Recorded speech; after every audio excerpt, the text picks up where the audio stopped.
Lorraine, après avoir obtenu le point du nul face au Paris FC, voilà que Soyo se déplace ici pour cette 4e journée. On a l'impression que c'est quand même un match qui va compter peut-être cette saison quand même, non? Oui, c'est sûr, chaque match compte parce qu'on a pour objectif de prendre le maximum de points pour atteindre nos objectifs. Donc c'est sûr que chaque match est important et il va falloir l'aborder sérieusement pour obtenir les 3 points. Est-ce que vous sentez, vous percevez la différence? Est-ce que vous avez connu les 2 dernières saisons avec la D2? Vous sentez vraiment qu'il y a, comment dire, il y a un cap de franchi en termes de niveau, en termes d'intensité, même en termes peut-être de qualité technique sur les adversaires? Oui, ça c'est sûr.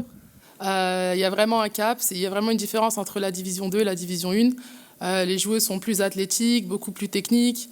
Au niveau tactique aussi, c'est meilleur.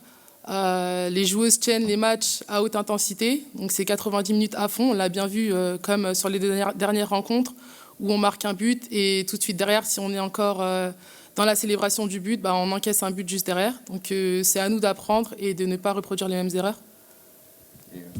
Pardonnez-moi, mais est-ce qu'on kiffe de jouer en, Oui. de jouer en D1, d'avoir fait tant d'efforts peut-être ces dernières saisons, la saison dernière, pour ça? Est-ce qu'on... Ah oui, c'est sûr, c'est beaucoup de plaisir. C'est vrai que c'est une partie de plaisir à chaque match, chaque week-end, et on en est consciente. Là, c'est sûr qu'un match à domicile, ça fait encore plus plaisir parce qu'on retrouve notre stade Océane. Donc, ça nous tient à cœur de vraiment faire un résultat ce week-end et de continuer sur cette lancée et juste prendre plaisir sur le terrain.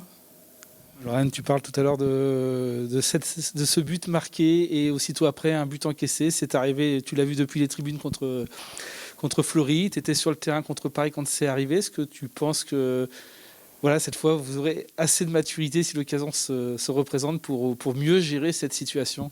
Oui, c'est arrivé déjà 2 fois, donc c'est déjà 2 fois de trop. Et je ne pense pas que ça arrivera une 3e fois. On a appris la leçon, surtout là sur ce match-là. On était vraiment, il restait je crois 3 minutes ou 4 dans le match. On aurait pu avoir les 3 points. On passe très près de gagner au Paris FC. Donc je pense que ça a marqué les esprits. Donc on s'est remis en question et je ne pense pas que ça arrivera une 3e fois. On imagine que ça agace. Oui, ça agace beaucoup, c'est beaucoup de frustration, si proche du but. Mais après, c'est vrai que l'équipe du Paris FC n'a pas démérité. Donc pour moi, le 1-1 me semble plutôt juste, parce que gagner 1-0 au Paris FC, ça aurait été quand même un sacré hold-up, étant donné que le match, notre première mi-temps n'a pas été excellente, et la deuxième mi-temps était plutôt équilibrée. Donc il faut se contenter des 1 point qu'on a gagné là-bas. Donc voilà, après, ne pas répéter les mêmes erreurs, ça c'est sûr. C'est aussi un vrai gros test, cette équipe du Paris FC. Vous revenez avec le point du nul. Est-ce que c'est motivant pour vous dire que voilà, ce niveau D1, vous êtes capable d'y faire quelque chose? Oui, c'est sûr. Je pense qu'au vu de la deuxième mi-temps que l'on a montré contre le Paris FC, on a montré qu'on était capable de faire de bonnes choses. Et comme le dit Thierry souvent à l'entraînement, on est vraiment capable de jouer, de construire. Il faut juste qu'on prenne un peu plus confiance en nous, en notre jeu. Et je pense que c'est de bon augure pour la suite. Un petit mot aussi, parce que c'était aussi une première pour toi avec la nouvelle recrue Anna, du coup, en défense centrale. Tu la juges comment un petit peu cette première? C'est vraiment une joueuse d'expérience.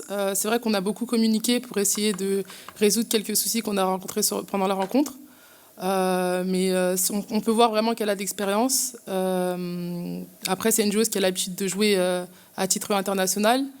Donc oui, elle apporte beaucoup à l'équipe.